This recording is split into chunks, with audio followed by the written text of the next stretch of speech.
Let's take a look at Kontakt's instrument library, also known as the Kontakt Factory Library. If we click on the Libraries tab in the browser, we will notice all of the instrument sample libraries that either came shipped with Kontakt or with Complete 8. The system I am working on is currently preloaded with Complete 8 instrument libraries.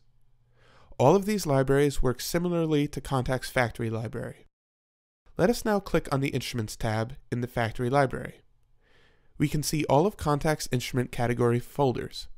There is band, choir, orchestral, synth, urban beats, vintage, and world.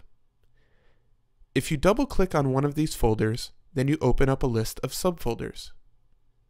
Double-click on a subfolder and you'll see a list of instrument files.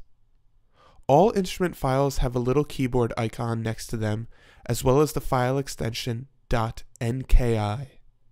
So whenever you see .nki at the end of a file, you can be sure that it is an instrument file.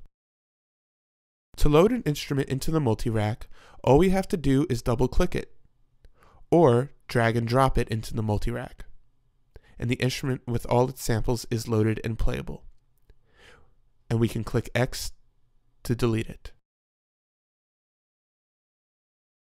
When an instrument is loaded into the multi-rack, it is loaded in its performance view, which means it will be loaded with a standard instrument header, as you see here, as well as a big instrument controls section beneath.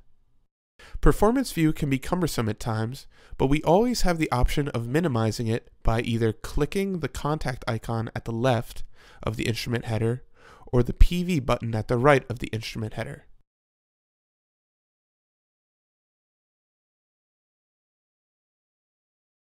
If we want to create multiple instrument combinations, known as multis, Kontakt allows for a maximum of 64 total instruments to be loaded at once. Above the rack, we can toggle between groups of instruments by clicking these buttons. We can name our multi as well by clicking in the tab above.